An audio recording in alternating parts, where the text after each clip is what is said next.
Hey everybody, this is Perch. I did this video a few days ago talking about let's check in on how these evil canceled creators are doing in sales.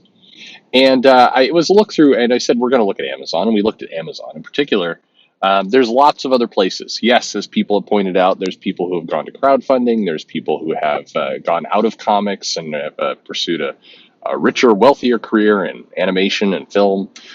There are plenty of other names on this list, or other places people can go to. But I was specifically looking at Amazon, and one reason I was doing that is because it's a place you can go to too. And this is an area where, and maybe this is me chasing at windmills a little bit, but there's a lot of misinformation out there. A lot. I mean, I swear every time vaguely I talk about comic stock going into the store, somebody comes in and wants to talk about how much shipping the overships are costing and how it's putting comic shops out of business. And it's just not. And this is an area where, it helps if you have a frame of reference for yourself. Like, for example, if you go to the UPS store or FedEx and you have yourself a box and you've got, say, 20 comics in that box, and then you add 5 comics to that box, what is a change in shipping? You can kind of do this experiment for yourself. You will discover it's not much. And that's fundamentally what's going on with overships. But this isn't a video around overships. It's a video about this idea. So when I made that video, my primary point, and I'm pleased to say again, like a good 80%, 85%, the vast majority got it. They got what I was coming with, and I think they, I heard from quite a number of people on this video wanting to know the links to this Amazon book calculator, and I'll put it in the description of this video. I've done that before, but it's a good handy tool to kind of see what's going on. And I do want to add this caveat: Amazon is a live list, which means stuff is bouncing around all the time, but not by much. If you just track it, say over a week, you check it once a day, you'll definitely see movement, but you'll start to notice it's slow. It tends to be very glacier-like in how things happen, unless it's a brand new book. If it's new to the list, then it tends to pop in very suddenly, high up, and then it tends to sink from there. But again, most people got it. The core message there was simply this: quality. And I always like the people like you. Nobody can determine what quality is. Quality is entirely subjective. Well, sort of. Parts of quality are subjective, certainly, in terms of what you like, what works for you. But there's also some very, some very firm metrics we can use to determine quality. Like, is it, if you have characters on the page, is the anatomy correct or is it incorrect? If it's incorrect, is it an intentional style or is it not? There's a million little things you can do to determine quality, but generally speaking, most people know quality when they see it. Most people can distinguish between a nicely rich multi-million-dollar house and a shack. Now, I'm sure there's some people out there who goes, I would be more comfortable in the shack, and that's fine on you, but you should still be able to determine that difference. But the message was, if you put out quality, it tends to sell, no matter what happens on Twitter. And in particular, the majority of people on this list, at one time or another, have been attacked on Twitter as being problematic, as being bad, as being, this or that. I mentioned, Jeff Johnson on there. Ray Fisher has been waging a constant campaign. In fact, in some cases, he's making it easy for everyone because he writes, I'm never going to be quiet about this. I'm going to keep going. And sure enough, he pops up every month with more reminders that Jeff Johns is a terrible person. Now, you may think he's a terrible person. You may not think he's a terrible person. That's your choice. That's what freedom of choice is all about. You get to decide what you think there. But what is also true, what you don't get to decide, is what the masses are buying. And in this case, Jeff Johns is very comfortable, very comfortably many places on that list, the top 100. Hell, he's comfortably on many places on that list of the top 25. Jeff Johns is doing okay. Warren Ellis went through everything, certainly exposed some problems in the industry, and I still maintain I think those problems are more with the industry than the human. And I know that's probably a loaded statement, and people want me to go into it further and another time, certainly. But I think, Warren Ellis, lots written about him, websites made to talk about him. and he's got multiple books on the top 100. It's no matter what kind of angst is going on Twitter, the market decides, and the market does not look like Twitter. If you look at what people promote and shout about and say is the best thing or the worst thing on social media, you'll notice it bears no resemblance, none, to the top 100 or top 250 list of what's selling at Amazon. And it's also true in comic shops as well. But the good thing about Amazon is you can, right from your chair, right from your computer, right from wherever you're listening to this on, you can see it for yourself. And that's the best thing. Rather than trust me, rather than listen to me, you can go and just look. And that's, I don't want you, if it hasn't been clear by now, I don't want you just sitting here trusting me. That's not the point. I'm giving you my opinion. You can say I agree, I disagree. I'm not going to hate you if you disagree. I still happily have a beer with you. That's fine. That's called normal human discourse is what that's called. But more than anything, I want to at least say, hey, here's some things you can look at, and then go off and do the work yourself. Go look. Go make your own choices. Don't put your trust in some random voice on YouTube, me or anyone. Go see for yourself. When the evidence is out there, with a lot of the comic shop stuff, it's hard, especially now that the numbers are obscured. It's harder to kind of dig into that. But Amazon, super easy, barely an inconvenience. You can do it. Uh, that said, oh, yeah, wait, before we get into the negative bit, there is one other thing that was kind of coming through. And this is a kind of an interesting one to kind of tip your hat to. And that is for all the, for all the comments, for all the struggles that the publishers have. And you see them trying new books, and you see them putting creators on things. You see it getting canceled in 5 issues. You see this huge churn. And yet success seems to be staring them kind of in the face. I mean, in particular, there's a number of DC employees and freelancers, people who are doing work for DC, who regularly criticize John Byrne as being not just problematic, not just a bad guy, but also old-fashioned, dated. His style is quote, "I'd be fired if I drew like John Byrne," says the current artist of Robin, Damien, Robin, yeah. And yet, what is DC also doing right now? They're happily making tons of money off of John Byrne. He's got multiple books up on the top 50 list that are selling really, really well. DC is making more money off those books on Amazon than they are on Robin, bluntly. It is interesting that you see kind of what success looks like. You see what the market's buying. And no, that doesn't mean people sometimes will come in and go, oh, so you think they should just reprint the old stuff forever? No. Nor do I think they should just rely on creators from the 80s and do never try and find new talent. Of course not.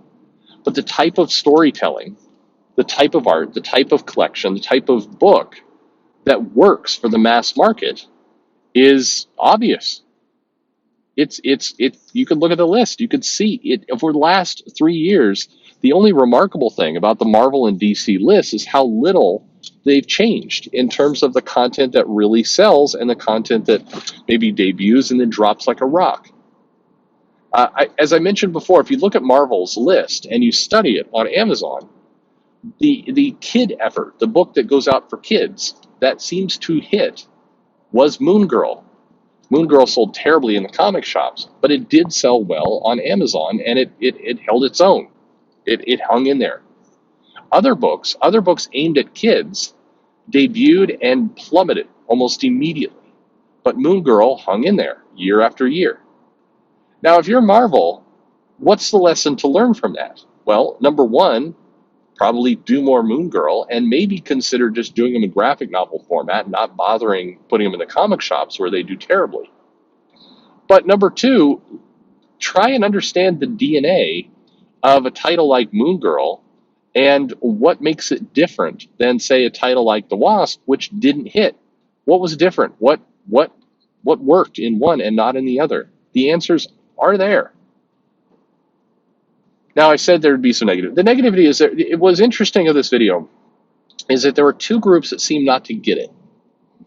Group number one seemed to get very angry and accuse me of saying, so these problematic people should never be punished. Is that what you're saying?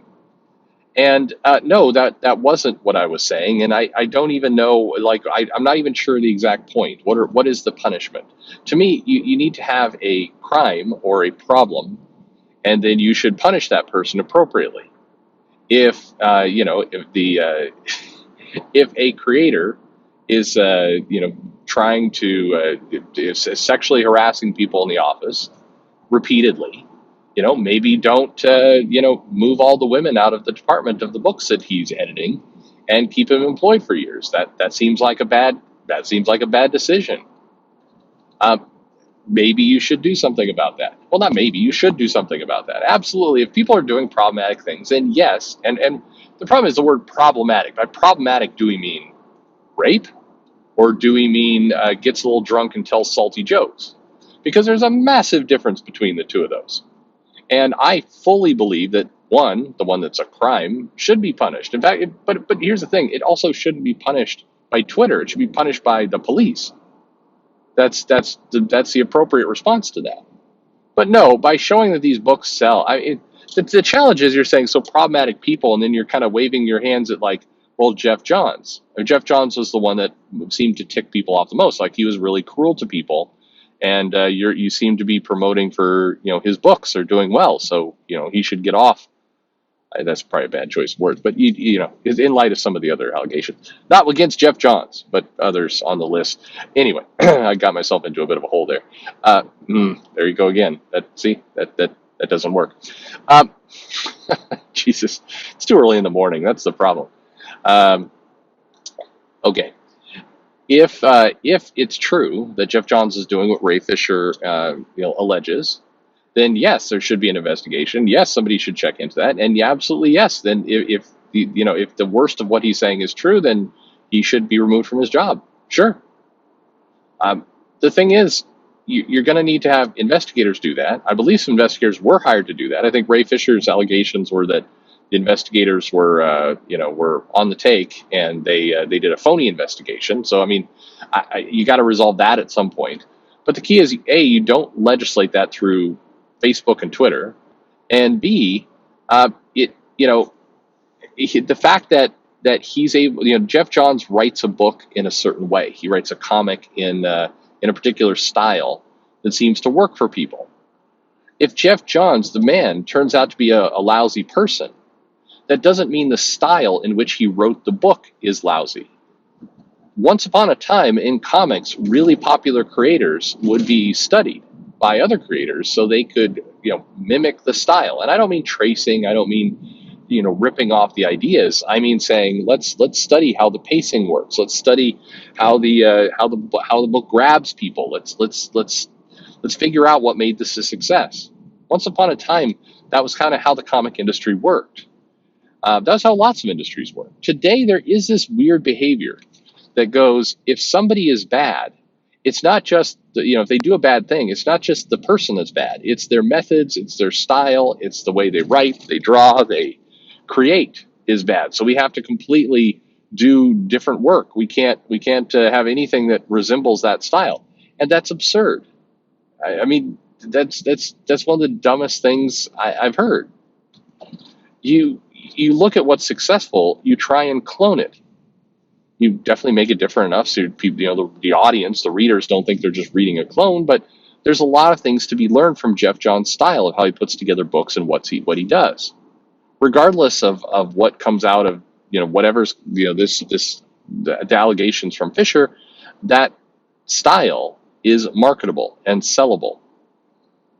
And bluntly, Jeff Johns does bring something to the table as him that makes it all work.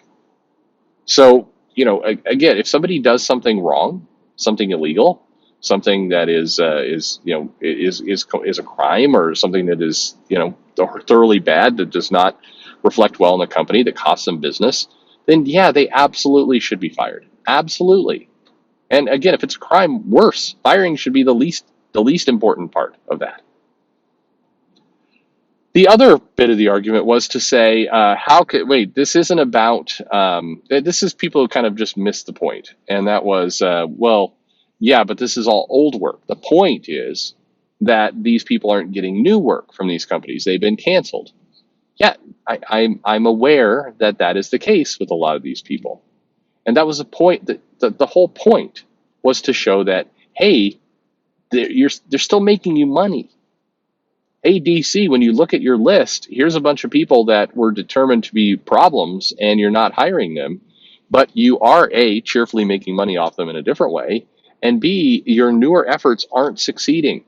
So these people that you've quote unquote canceled, maybe you got to rethink that, or again, was it a crime? Then yeah, you should, even if you lose money, you should stick to your guns and keep them canceled. But if it wasn't, if this is just some kind of wrong think scenario, then you probably need to you probably need to rethink that. You're the one with the wrong think. You got rid of somebody who was keeping your business afloat.